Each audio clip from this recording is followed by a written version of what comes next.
Clase que estaba pendiente, por favor.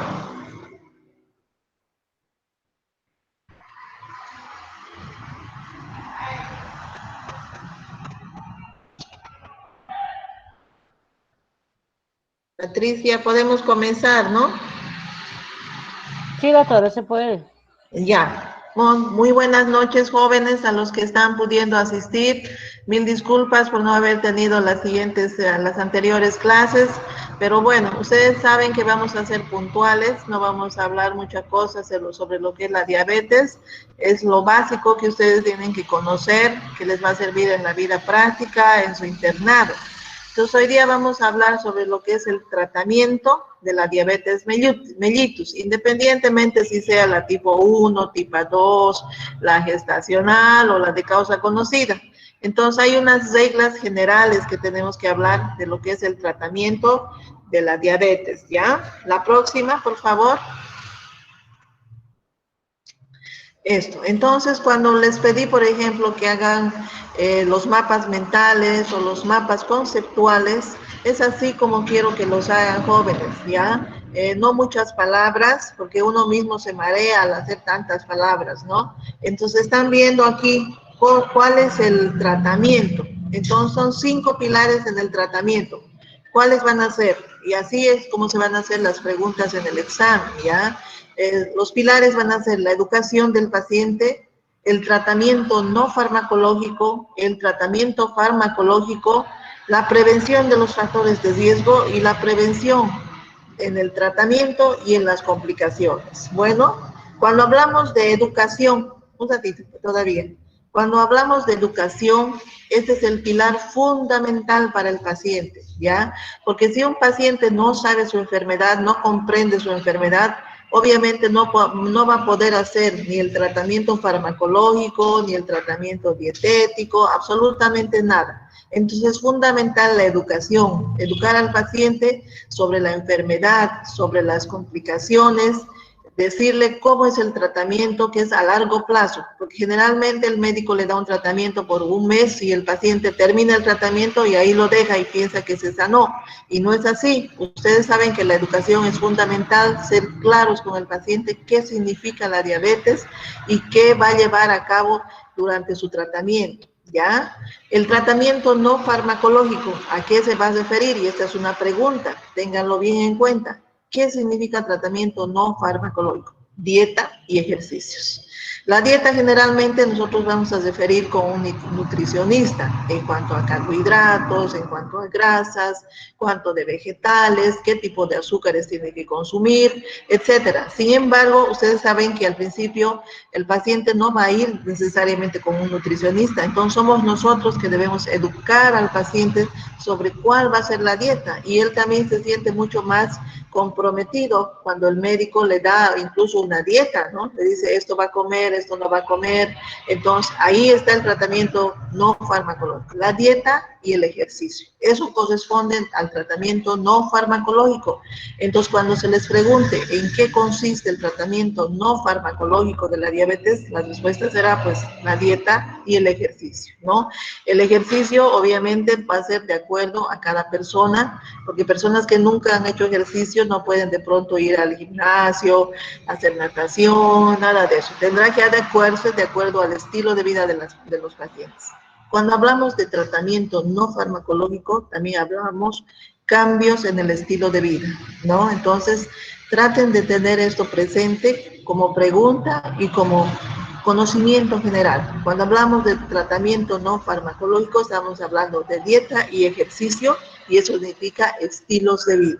Bueno, en el tratamiento farmacológico, esto ya es más complejo. ¿Qué es lo que vamos a utilizar? Generalmente utilizamos los antidiabéticos vía oral, la insulina y los agonistas de los receptores GLP-1. Entonces, esto anótense porque va a ser un trabajo, ¿ya? Entonces, estas 3 cosas yo quiero que investiguen y me hagan unos mapas mentales, así como están viendo ahorita. En el tratamiento farmacológico son 3 pilares: antidiabéticos vía oral, la insulina y los agonistas de los receptores GLP-1. Entonces, esos 3 conceptos yo quiero que me especifiquen con palabras sencillas. ¿Cuáles son los antibióticos orales, con los antidiabéticos orales, cuáles son los tipos de insulina y cuáles son los receptores GLP-1. Entonces, ese va a ser nuestro próximo trabajo. Anótense que vamos a hacer mapas mentales, así como están viendo, pocas palabras, didáctico, para que ustedes se acuerden. ¿Está bien? Ahora, cuando hablamos en el cuarto pilar del tratamiento, que sería la prevención de los factores de riesgo. ¿Qué factores de riesgo? Sobre todo los riesgos cardiovasculares, ¿no? Entonces, el paciente diabético tenemos que prevenir todo lo que sea hipertensión, si el paciente es hipertenso o está en valores limítrofes de la presión, tenemos que ir controlando, y las alteraciones del metabolismo lipídico. Entonces, en un paciente diabético, sea delgado, sea gordito, sea joven, sea viejo, siempre debemos hacer control de los factores del metabolismo lipídico, lo que es colesterol, lo que son triglicéridos. Entonces, ahí está la prevención de los factores de riesgo.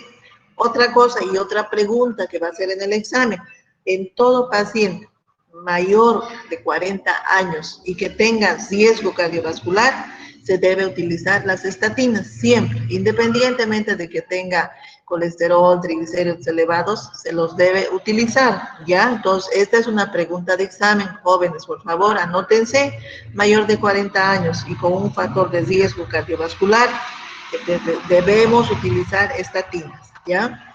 El quinto pilar en el tratamiento va a ser la prevención y tratamiento de las complicaciones, ¿no? Entonces, ¿qué complicaciones vamos a tratar de evitar? Las complicaciones agudas y las complicaciones crónicas, ¿no? Entonces, eso ya lo vamos a hablar más a fondo, que va a ser nuestro siguiente tema, pero está dentro del tratamiento, la prevención y el tratamiento. Evitar que el paciente tenga daño a nivel de retina, evitar que tenga daños a nivel de riñón, evitar el pie diabético y obviamente las complicaciones agudas. Estamos hablando de las crónicas y las agudas, ¿está bien? La próxima. Ya. Entonces aquí lo que les decía, tenemos dentro del tratamiento, y esto es lo que quiero que sea nuestro siguiente mapa mental, que lo voy a poner mañana con un límite de algún tiempo, pero hoy día ya pueden ir investigando. En el tratamiento se va a usar la insulina. ¿Qué tipos de insulina vamos a utilizar? Los antidiabéticos vía oral, ¿cuáles son? Y las insulinas, tipos de insulinas en general, ¿cuáles tipos de insulinas hay? En farmacología supongo que ya han llevado qué tipos de insulina hay, unas mezclas incluso de insulinas, pero ¿qué es lo que quiero que puntualicen ustedes? Porque a veces perdemos el tiempo en cosas que ni siquiera las vamos a conocer. Quiero que especifiquen lo que es la insulina NPH, la insulina cristalina. ¿Cuál es su efecto? ¿Cuántas horas de vida media tiene? ¿En qué casos se utiliza? ¿Por qué vías se utiliza? ¿Está bien? Entonces, eso es lo que quiero que ustedes me describan cuando hagan su mapa mental. Y el mapa mental es de estas tres cosas, por favor, ¿ya? Porque en el anterior trabajo yo les pedí de la hepatogenia, pero me han hecho de la diabetes en general.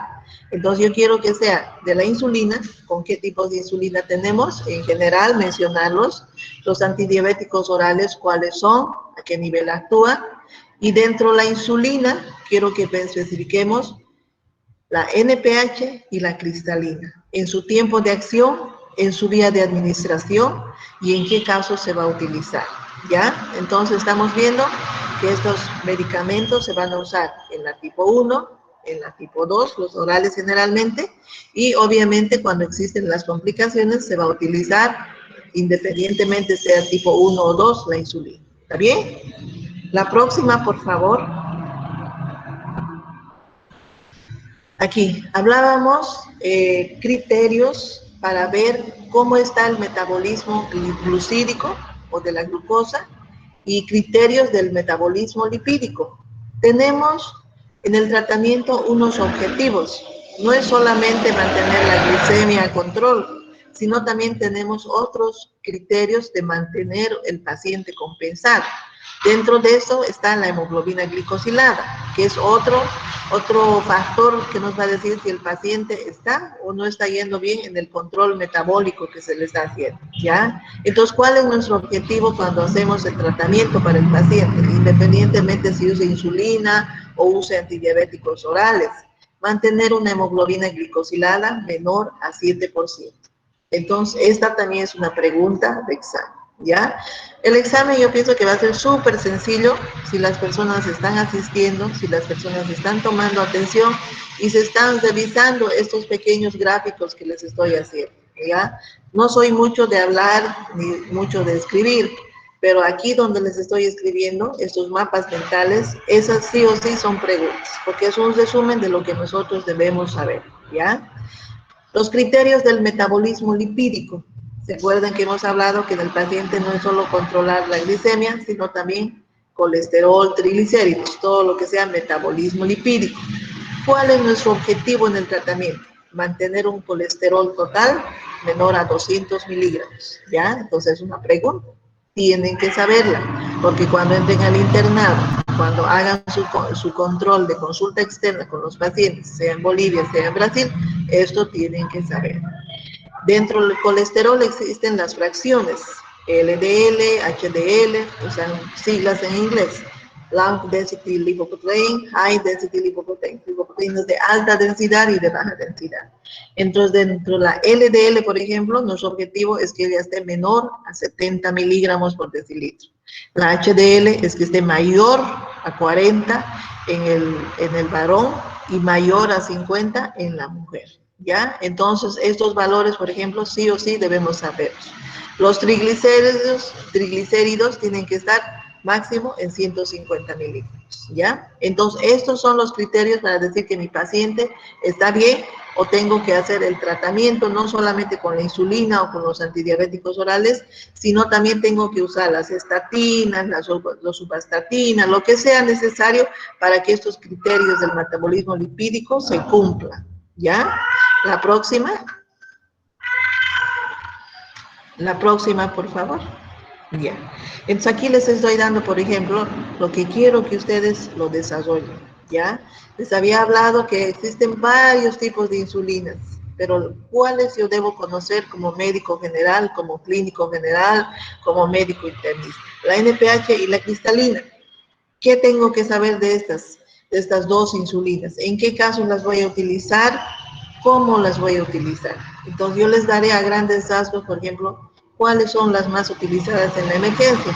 La insulina cristalina, ya es la que usamos en primer lugar. Si el paciente está descompensado, la administración se hace subcutánea, pero también se puede usar en vía endovenosa la cristalina, ¿no? Cuando hacemos unas bombas de insulina, cuando el paciente está con una complicación que se llama la cetoacidosis, utilizamos la insulina cristalina. Y eso es lo que ustedes quiero que lo desarrollen cuando hagan sus mapas mentales.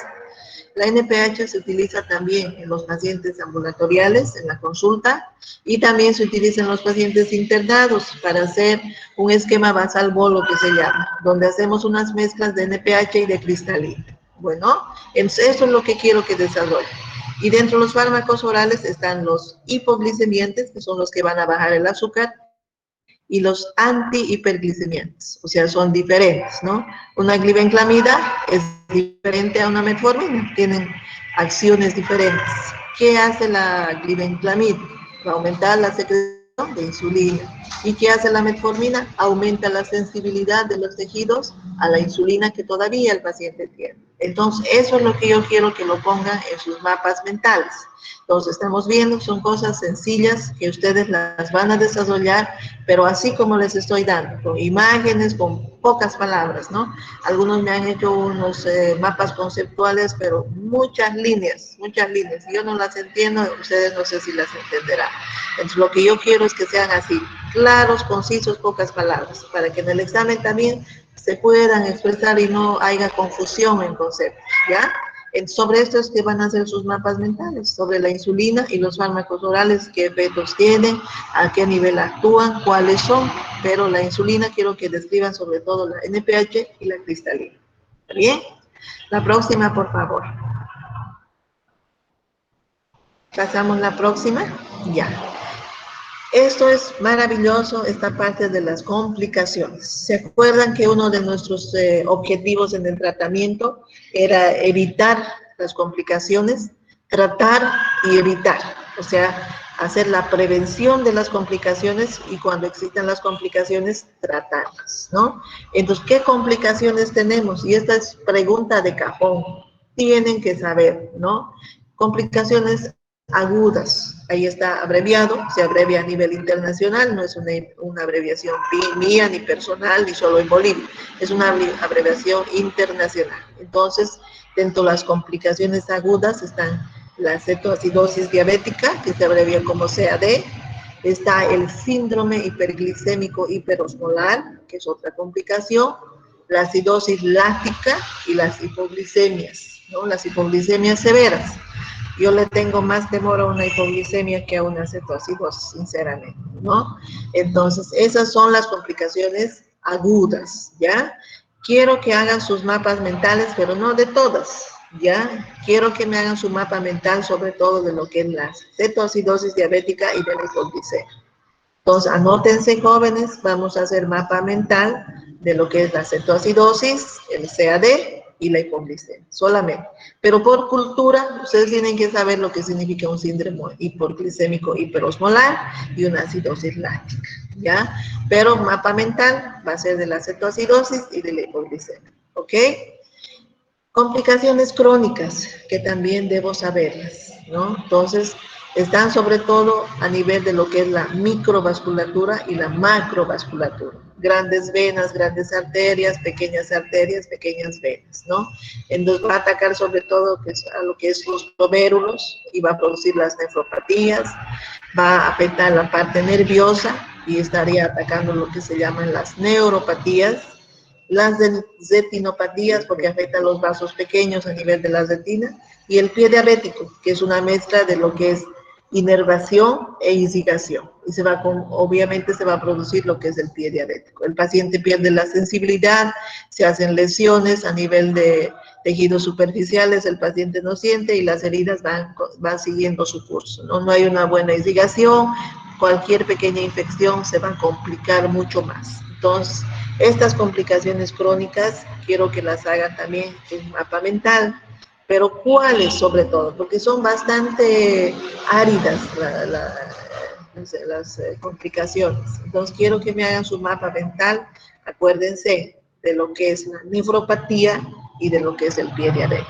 ¿ya? Yo les voy a hablar con más detalle en lo que es la neuropatía, la retinopatía, pero ustedes quiero que me hagan su mapa mental de lo que es la nefropatía y lo que es el pie diabético, ¿ok? Pasamos a la próxima, por favor. Bueno, ahí quedamos en esto de lo que sería el tratamiento, ¿no? Entonces, vamos a recapitular. ¿Alguien tiene alguna duda ahorita sobre lo que estamos hablando?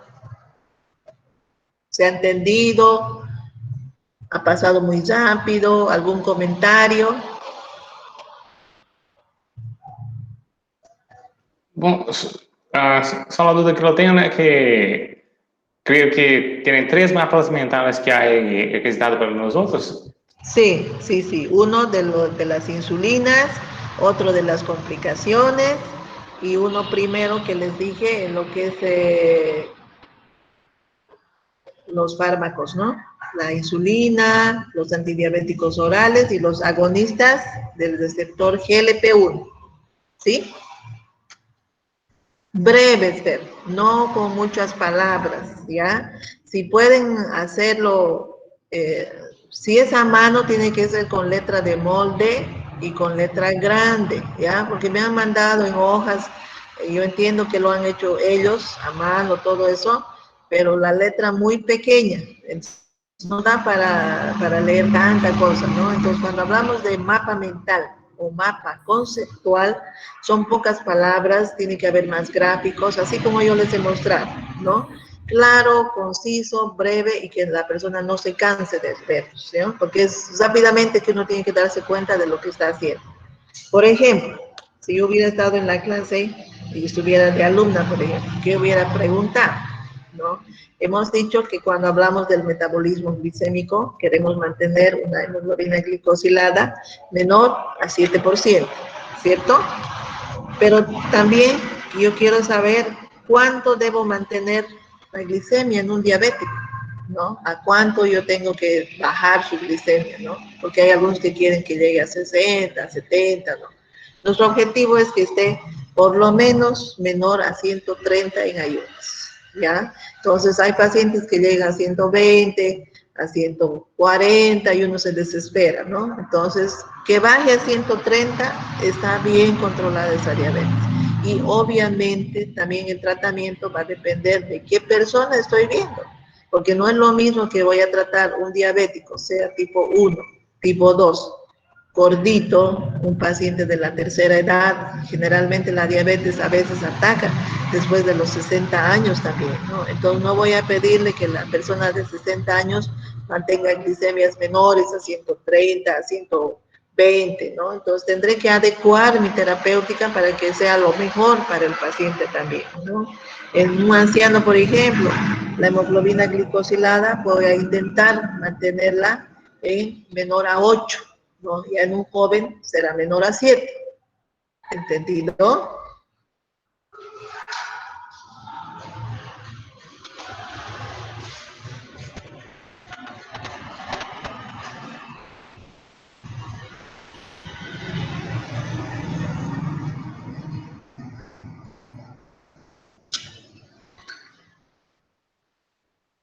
¿Alguna pregunta, jóvenes? ¿Algún comentario? Doctorita, se cortó la internet. La hemoglobina glicosilada es menor a 8 en adulto mayor. Sí, sí. En una persona joven, menor de 60 años, menor a 100, a 7. Pero en adulto mayor no tengo que ser tan quisquilloso de llegar a esos valores. Puede ser menor a 8.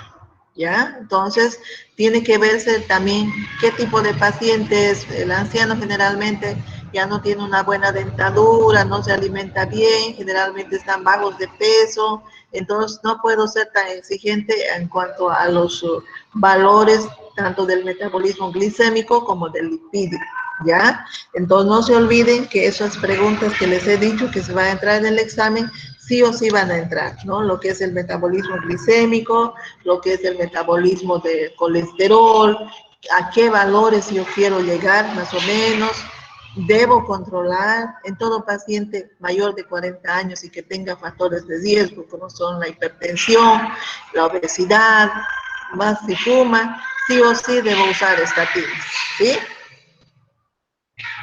Ya, doctora. Al- Y el ¿Ya? valor normal de la diabetes sería de 80 a 90, ¿no ve? En un joven. El Y valor normal de la glicemia, sí, hasta 90, hasta hasta 90. 90, ¿no ve? Hasta 90. Ustedes saben que Y desde 90 hasta 125 ya estaríamos con una intolerancia a la glucosa y a partir de 126 ya estaríamos hablando de una diabetes, ¿no? ¿Se acuerdan que hemos hablado de las pruebas funcionales y las pruebas de glicemia en general, ¿no? Habíamos hablado del valor de la glicemia y las pruebas de tolerancia a la glucosa que ya son funcionales, ¿sí? Esas sí, cosas también tienen que saber, ¿ya? Entonces, a partir de 126 ya decimos que el paciente está en diabetes, ¿sí? De prediabetes, no, ¿no ve, doctora? sí, sí, de 90 hasta 125 podemos hablar de una prediabetes, ¿sí? Ya, ya. Entonces, eso tiene que quedar clarito y si hay dudas me pueden preguntar, pueden mandar mensajes al Classroom para que yo vaya pasando las dudas, respondiéndoles. Y bueno, quisiera, no sé quién está en cobija, pero quisiera entrevistarme con algunos de ustedes personalmente y yo tengo algunas ideas para que podamos, no sé, tener algo escrito, pero necesito ayuda de alguien, ¿no? Para que me colabore y dar como un textito para que ustedes vayan repasando, ¿no? Porque nuestro examen yo creo que va a estar para los primeros días de mayo, ¿no? Entonces, Ustedes saben que en este primer parcial vamos a dar solo 2 temas, de los 5 que estamos planificados, vamos a dar 2, todo lo que es diabetes y lo que es la tiroides, que es más cortito, ¿no? Entonces yo quisiera, no sé cuál de las personas puede estar en cobija, conversar con ellas o con él y bueno, tratar de hacer un texto pequeño para que podamos revisarlo entre todos. Doctora, buenas noches. Yo estoy en cobija. Soy Lucía. Ya. Conmigo. ¿Cuándo podemos reunirnos, Lucía? Mañana, si quiere, doctora. Ya. ¿En qué horario? ¿En la tarde puedes? Sí, doctora. Ya. Entonces, en la tarde me gustaría que podamos vernos en el hospital, en medicina interna. Ya, porque yo quiero hacer muchas cosas, pero ustedes saben, la parte de de las plataformas y esas cosas a veces no es mi fuerte y me hace salir de foco, ¿no? Entonces, quiero que alguien me colabore en eso y tengo yo muchas ideas, solo que no puedo plasmarlas porque no sé manejar, la verdad no sé manejar bien lo que son las plataformas, ¿no? Muy bien, doctora, no se preocupe. Ya, te espero mañana a las 5, Lucía, y alguien más que quiera venir, no sé, depende de ustedes. Doctora, lo voy a llevar al compañero Jordan, que él es el que nos maneja el sistema en el curso.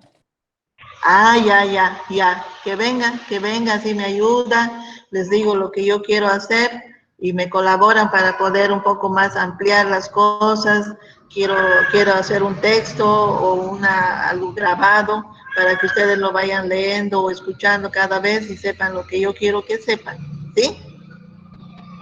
Está bien, doctora, gracias. Ya, doctora. Ya. Bueno, jóvenes, si no hay más dudas, Doutora, sería parece eso por hoy día. que dia Digan. el mapa mental, ¿hasta cuándo? El mapa mental yo mañana lo voy a colgar en el Classroom y va a ser hasta el lunes, ¿ya? No va a ser así rápido, pero vayan pensando cómo lo van a hacer porque quiero que sea bonito, ¿ya? Como les he presentado hoy día, que está en el Classroom el PDF, así yo quiero que hagan, ¿ya? Pocas palabras, con dibujos grandes, cosas que nos orientemos, ¿no? Cosas así, por ejemplo, aquí Sabrina hace uno, y lo lee Marina, lo entienda. O si Benjamín Saucedo hace uno, Sara Yash también lo entiende, ¿no? O sea, no tienen que ser personalizados, sino tienen que ser abiertos para que si yo le paso a alguien ese mapa, sea capaz de entenderlo, ¿sí? Sí, doctora. Gracias. Doctora, una preguntita Diga, Cristian. sobre el tema de la diabetes. Le pregunto, la glicemia normal, como dijo, es de 80 a 90, no es el rango. Sí. Pero, por ejemplo, eso Desde en ayuno, 60, ¿no? Eso sería en Cristian, ayuno, ¿no, doctora? sí, o sea, en los laboratorios ustedes ven que los valores son de 60 hasta 110, Sí, sí, sí. pero ustedes saben que bajando de 60 ya estamos en hipoglicemia, es el Obvio. concepto, ¿no? Entonces la glicemia normal será desde 60 hasta 89, ¿sí? Ya, Porque eso de en ayuno, 90, ¿no? sí, porque de 90 hasta 125 ya va a ser una prediabetes. Y de 126 para adelante ya será una diabetes, ¿sí? Ya. Y doctora, Eso. una preguntita más. Por ejemplo, se saca la Dime. glicemia, se voy a medir la glicemia de esta persona a las 10 de la mañana y ya, como siempre, la mayoría de las personas ya he desayunado a esta hora, ¿no ve? Ajá. Entonces, y ahí le pregunto si me lo saco una glicemia de 120. Ya después del desayuno, esa glicemia me diría que es una persona que tendría una prediabética o no. No. No, ¿ves? Eh, Por la revisión sí, ya. sí, no, es normal, porque si hacemos, ¿se acuerdan dentro de las primeras clases cuando hablamos que una glicemia en cualquier momento que hayamos hecho que esté entre 180 hasta 200 se puede considerar todavía normal? Para eso tendremos que hacer nuestra glicemia en ayunas. Mismo que encontremos una glicemia en ayunas que está en 130, no podemos catalogar al paciente como diabético, ¿no? Está bien. Tenemos que hacer 2 medidas, tenemos que hacer una prueba de tolerancia a la glucosa, algún otro examen o la hemoglobina glicosilada para confirmar nuestro diagnóstico. Porque puede bien, ser que bien el clara. paciente está haciendo una intolerancia a la glucosa solamente, ¿no ve? Ya, doctora, Entonces no muy se bien olviden clara. esos conceptos. ¿Está bien? Bien clara, gracias. Ya, Cristian. ¿Alguien más? ¿Alguna duda?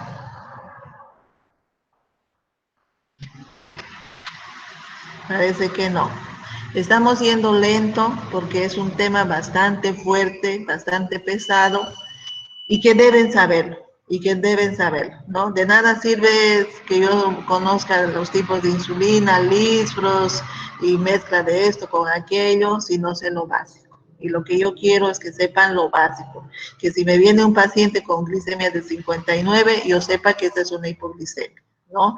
Entonces, si me viene un paciente con una glicemia de 65, no es hipoglicemia, ¿no? Entonces, esos conceptos yo quiero que ustedes los tengan bien grabados y por eso se ha pedido en el mapa mental que hagan eso también. ¿Está bien?